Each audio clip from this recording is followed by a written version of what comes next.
একে একে সবাই আমাকে একা করে দিয়েছে, কিন্তু তারপরেও কিন্তু আমি কোনোভাবেই ভেঙে পড়িনি। কিছুদিন হলো আমার এই ছোট্ট ছোট্ট ভিডিওগুলো অনেক নতুন নতুন মানুষদের কাছে পৌঁছাচ্ছে। সারাদিন সংসারের সব কাজ করতে করতে কি সুন্দর করে তুমি গুছিয়ে কথা বলো, সেগুলো দেখতে আমাদের বেশ ভালো লাগে। হ্যালো এভরিওয়ান, আমি বৃষ্টি। আমার এই ছোট্ট সংসারে তোমাদের সকলকে স্বাগত।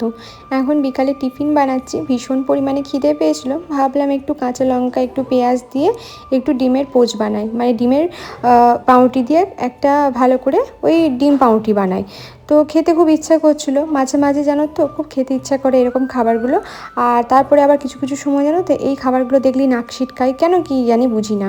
তো ঘরে সেরকম কিছু ছিল না, তাই ভাবলাম ডিম দিয়ে একটু পাউরুটি দিয়ে আমি একটুখানি ওই ব্রেড টোস্টের মতো বানিয়ে ফেলি, ভালো লাগবে খেতে।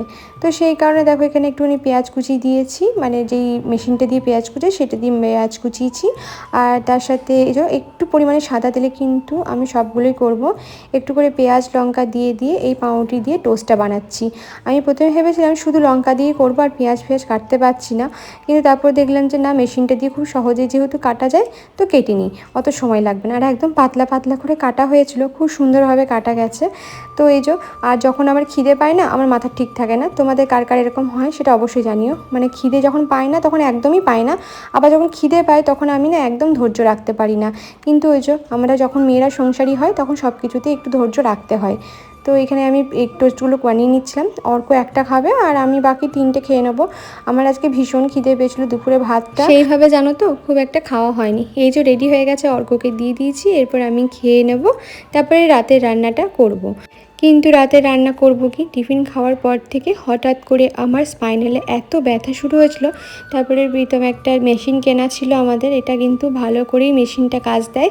তো সেই মেশিনটা দিয়ে এখানে একটু করে ওই ইলেকট্রিক শকের মতো একটা জিনিস হয়, সেই জিনিসটা না মানে বলতে পারো ভেতরটা হাড়টাকে একটু গরম করে।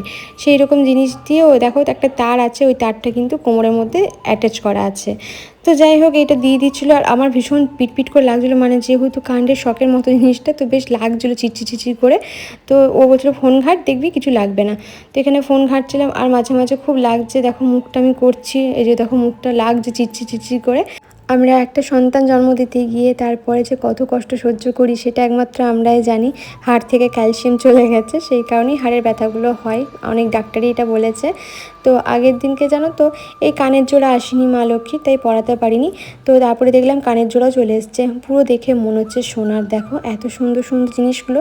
তোমরা আমাকে অনেকে বলছো দিদি লিঙ্কগুলো দিচ্ছ না, আসলে এই লিঙ্কগুলো আমার ডেসক্রিপশন বক্সে একটা লিঙ্ক থাকে, সেই লিঙ্কে দেখবে শেয়ার করা থাকে। একটা লিঙ্কের মধ্যে ক্লিক করলেই ওটার মধ্যে সব কিছুই প্রোডাক্ট পেয়ে যাবে, দেখবে লেখাই থাকে ডেসক্রিপশন বক্সে। তো ওইটা ক্লিক করবে, দেখবে পেয়ে যাবে। কারণ সবসময় প্রোডাক্ট অপশানে সব প্রোডাক্ট শো করে না, সেই কারণে দিতে পারি না। তো এই যে কানেরগুলো নিয়েছি, অনেকটাই বড় হয়েছিল কানেরগুলো, কিন্তু এর থেকে ছোটো সাইজে আমি কানের পাচ্ছিলাম না। তো সেই জন্য দেখো এটা নিয়ে নিয়েছি, কিন্তু খুব সুন্দর লাগছিলো সাজানোর পর। আর এটা হচ্ছে তোমার এটাকে কি বলে, মাংটি কাট মতো। তো এটাও পরিয়ে দিয়েছি মাকে, এত সুন্দর লাগছিলো সাজানোর পর, মানে আমি না জাস্ট চোখটা ফেরাতে পারছিলাম না, এত সুন্দর লাগছিলো। দেখো মানে আমি না জাস্ট সাজানোর পর আমি শুধু দেখছি মাকে, আর আমার হাতে দেখো কত দাগ, এগুলো সব কিন্তু তেল ছিটে। তোমরা সবাই দূর থেকে দেখে ভাবো তো স্কিনটা এই হয় না ওই হয় না, কিন্তু আমাদের স্কিনে প্রচুর প্রবলেম। তো এখানে নাকেরটা পরাতে গিয়ে দেখলাম মায়ের নাকে কোনো ফুটো নেই, সেই জন্য মাকে পরাতে পারিনি। এই যে মাকে কি সুন্দর লাগছিলো। তারপরে দেখো আমি একটু দুধ গরম করতে চলে এসেছি। আমাকে ডক্টর না একটা প্রোটিন পাউডার দিয়েছে, সেটা খাবো। আসলে আমি না এসব খাই না, সত্যি কথা বলতে। অর্ক পেটে থাকতে একবার খেয়েছিলাম, ওটা ছিল তোমার মাদার হরলিক্স, আর এই যে এখন খাই একটা। তো তাছাড়া কিন্তু আমি কোনো দিন বলতে পারো এসব খাই না, আমার খেতে একটুও ভাল লাগে না, খুব জঘন্য লাগে এসব খেতে আমার।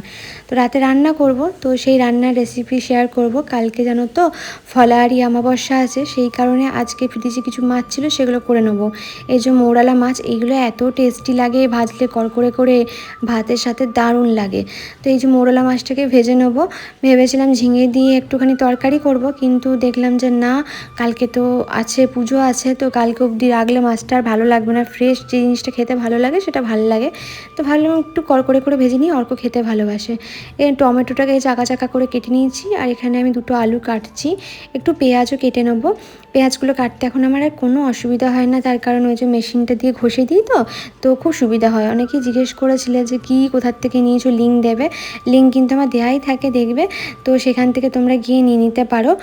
আর আমার তো বটিটা ধার নেই, ছুরিতেও সুন্দর করে কাটা যায়, কিন্তু ছুরির থেকেও বলবো বেশি সহজ হয় এইটাতে কাটতে। তো এই যে পেঁয়াজটাকে জাস্ট এইভাবে গোল করে কেটে নিতে হবে তোমাদেরকে, বা হাফ করেও কাটতে পারো, আমি গোল করেই কেটে নিই, তো তাতে কিছু অসুবিধা হয় না। এই যে গোল করে আমি দেখো সুন্দর করে কেটে নিয়েছি, এবার মেশিনের সাহায্যে কেটে নিলেই হয়ে যাবে। এই যে পেঁয়াজের জাস্ট খোসাগুলোকে ছাড়িয়ে নিতে হবে। এই যে পেঁয়াজটাকে জাস্ট মুখের কাছে দেখো লাগিয়ে নিয়েছি এই মেশিনটার মধ্যে। এই যে আমি জাস্ট খুলে দেখাচ্ছি তোমাদেরকে কি সুন্দর কাটা হচ্ছে, দেখো দেখো পেঁয়াজটা এরকমভাবে লাগিয়ে নিতে হবে। এইভাবে লাগিয়ে নিলেই পেঁয়াজটা সুন্দর করে কাটা হয়ে যাচ্ছে, একদম ঝিমঝিম ঝিমঝিম করে কুচি কুচি হয়ে কাটা হয়ে যাচ্ছে। আমার তো দারুণ কাজের সুবিধা হয়েছে। এই যে মুখটাতে লাগিয়ে নিতে হয় যাতে হাতটা তোমাদের না কেটে যায় ব্লেডে, সেই কারণে এই যে পেঁয়াজটা সুন্দর করে কাটা হয়ে গেল, একদম গোল গোল করে কি সুন্দর চাকা চাকা করে একদম পাতলা পাতলা করে কাটা হয়ে গেছে। এইটা দিয়ে কিন্তু স্যালাডটাও খুব ভালো কাটা যায়। আর পেঁয়াজ কাটতে কাটতে আমার চোখে জলের বন্যা বয়ে যাচ্ছে। আর কি গরম রেখেছিল আজকে, আমি ঘামছি, একবার দেখো কি পরিমাণে ঘামছি, যেমন ঘামছি আর তেমন চোখে ঝাঁঝ লেগেছে। মাছগুলো না একদম কড়কড়ে করে ভেজে নিয়েছি, ভাজা হয়ে গেছে, এখন এবার তুলে রেখে দিচ্ছি। এবার মাছের একটা ভালো রেসিপি তোমাদের সাথে শেয়ার করছি। আমি যখন প্রথম রান্না শিখি তখন কিন্তু এই টিভি থেকে দেখে এই রান্নাটা শিখেছিলাম। এইটা যে রান্না করছিল সে বলেছিল এটা নাকি দই মাছ, কিন্তু এটা দেখে মনে হয় না এটা কোনোভাবেই দই মাছ। তো এখানে মাছের মাথাগুলোও ছিল, মাছের মাথাগুলো কী করবো, মাছের মাথাগুলো দিয়ে আমি করে নিয়েছি। তোমরা চাইলে এমনি পিস দিয়ে করবে। আমি আলুটাকে একটু ভালো করে ভেজে নিচ্ছি একদম লাল লাল করে। এখানে অর্ককে একটু চকোস দিয়ে দিলাম, এজো অর্ক না দুধ চকোস খেয়ে নেবে, কারণ আজকাল কিছু করতে পারিনি সেভাবে তাড়াহুড়োর মধ্যে। এরপর দেখো আলুটাকে একদম লাল লাল করে ভেজে নিচ্ছি। এই আলুটা যত ভালো করে ভাজবে তত ভালোই খেতে মানে টেস্টি লাগবে। আলুটা ভেজে নিলাম, এরপরে মাছটা দিয়ে দিয়েছি। এই মাছ ছাড়ার পর যা ফোটে না গো, মানে জানি না এর আগের দিনকে মাছটা ছাড়তে গিয়ে ভীষণ ফুটেছে, মানে আমি তো একদম বাইরে ছিটকে যাচ্ছি, কারণ বিশ্বাস করে এই গরমে যদি ছিটকে পেয়ে যায় গায়ে একটাও তাহলে বেশ মুশকিল।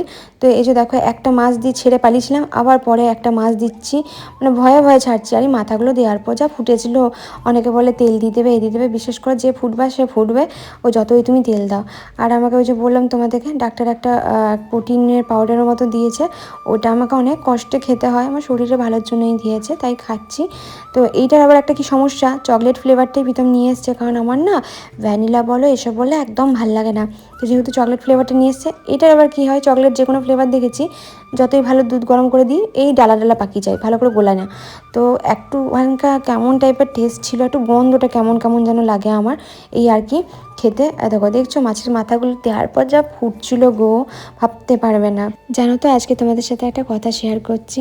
আমি জবের থেকে এই নতুন জীবনটাতে পা দিয়েছি, মানে প্রীতমের সাথে সংসার করছি, কত মানুষ আমার সাথ ছেড়ে দিয়েছে ভাবতে পারবে না। আমি জানো তো এতদিন ভাবতাম আমাকে সবাই ভীষণ খুব ভালোবাসে, মানে আমি এটা ভাবতাম, এটা আমার ভাবনা ছিল, কিন্তু একটা সময়ের পর বুঝতে পারলাম যে না, পৃথিবীতে কেউ কারুর না মা বাবা ছাড়া। তার কারণ হচ্ছে আমার সব থেকে খারাপ সময়ে শুধুমাত্র মা বাবাকেই পেয়েছি, আর কাউকে সত্যি বলতে পারিনি। হ্যাঁ, মা বাবা আমাকে বকেছে, কথা শুনিয়েছে, কিন্তু কী বলতো, তারপরও মা বাবা আমার সাথটা ছাড়েনি। আমি না তেলের উপর শুকনো লঙ্কা আর লং দিয়েছি, সেটাকে ভাজার পর আমি পেঁয়াজ কুচিটা দিয়ে দিয়েছি। এখানে একটু টক দই নিয়েছি, টক দইটাকে ভালো করে ফাটিয়ে নিচ্ছি, মিক্সারেই ঘুরিয়ে নিই। আবার আমি এইটুকুর জন্য মিক্সারটা বের করবো, ওই জন্য আমি আর মিক্সারটা বের করলাম না, যেহেতু সব পেস্ট বানানোই ছিল, সেই কারণে আমি হাত আর কাঁটা চামচ দিয়ে দইটাকে ভালো করে ফাটিয়ে নিলাম। আর পেঁয়াজটা ভেজে নেওয়ার পর একটুখানি আদা রসুন বাটা দিয়ে দিলাম এর মধ্যে, আর একটুখানি টমেটোও বাটা ছিল এটার মধ্যে, তো দিয়ে মশলাটাকে ভালো করে আমি এখানে কষিয়ে নিচ্ছি। তো এই জন্য ভালো করে কষানোর পর এখানে একটু হলুদ দিচ্ছি। আচ্ছা, এটা কিন্তু সাদা তেলের মানে তেলটা যখন ইউজ করলে সর্ষে তেলের মধ্যে কিন্তু একটু ঘিও দিতে পারো। তারপরে একদম ফ্লেমটাকে লো করে টক দইটা দিতে হবে, না হলে কিন্তু ছানা কাটার মতো কেটে যাবে জিনিসটা। তো যাই হোক, এটা মশলাটা কষে যাওয়ার পর এখানে আমি আলুটা দিয়ে দিচ্ছি, তারপরে এর মধ্যে আমি মাছটাও দিয়ে দিচ্ছি। যেহেতু মাথা ছিল তাই দেখতে একটু খারাপ লাগছে, কিন্তু তোমরা পেটি আর খানি দিয়ে বানাবে, খেতে খুব ভালো হয়, দেখতেও সুন্দর হবে, কিন্তু এই রেসিপিটা সুপার হিট হয় খেতে কিন্তু। তো এটা দিয়ে দিলাম, দিয়ে দেওয়ার পর এর মধ্যে পরিমাণ মতো জল দিয়ে দেবে, মানে যেমন ঝোল রাখবে তোমরা, গা মাখা মাখা করেই নামাবে। আমি একটু ঝোল রাখছি, রাত্রে প্রীতম ভাত খাবে, সেই কারণে এর মধ্যে এবার স্লাইস করা পেঁয়াজ আর টমেটো, এটা দেখে অনেকেই গা ছিটকাবে, আমিও না প্রথম প্রথম দেখে ভীষণ পরিমাণে নাক ছিটকেছিলাম, কিন্তু তারপরে যখন খেয়েছিলাম তখন বুঝতে পেরেছিলাম কত সুন্দর টেস্ট। তো এখানে হোক ভালো করে একটু ফুটে আসার পর আমি নামিয়ে নেবো। এখানে কটা বাসন ছিল, সেই কটা বাসন আমি ধুয়ে নিলাম। এর আগে কটা বাসন ধুয়েছিলাম, আর বেসিনের মধ্যে না বাসন জমিয়ে রাখতে আমার একদম ভালো লাগে না। তো এখানে সব কিছু পরিষ্কার করে নিলাম, কালকে পুজো আছে সেই কারণে এখন আবার পরিষ্কার টরিষ্কারও করতে হবে। একটু রান্না বান্না করে একটুখানি ফ্যানের তলায় বসবো। হাওয়া করছে একজন, কিন্তু কপালটা খারাপ, যেই রান্নাটা আমার শেষ হয়েছে অমনি টুকুস করে গেল আমার কারেন্টই চলে ঘরের। এবার অনেকে বলবে দিদি ইনভার্টার নিয়ে নাও, বিশ্বাস করো আমার ঘরে খুব প্রয়োজনীয় জিনিস আছে, যেমন ফ্রিজ, একটা খাট আছে, হ্যাঁ, আর তোমার টিভি আছে, তারপরে তোমার একটা গরমের জন্য দেখলে রিসেন্টলি যেটার জন্যই ঘর ছাড়া হলাম আমরা, এসি আছে। আর কিছু বড় জিনিস আমাদের ঘরে নেই মনে হয়, গ্যাস আছে, এগুলোই আছে। আর টুকিটাকি জামা কাপড় ঘর এগুলো আছে। আলমারি আছে, আলমারি আছে, তাও আলমারিটা বলতে পারো সেকেন্ড হ্যান্ড, কিছু কিছু জিনিস সেকেন্ড হ্যান্ড আছে। একটা চৌকি আছে সেকেন্ড হ্যান্ড। তাতেই মানুষ আমাকে কি বলছে জানো, বলছে ভাড়া বাড়িতে এত জিনিস করার কোনো মানে হয় না। ঠিক আছে, আমার ভাড়া বাড়িতে বিশেষ করে ভীষণ প্রয়োজনীয় খুব দরকারি জিনিসপত্র আছে, তাছাড়া কিচ্ছু জিনিসপত্র রাখি না আমি।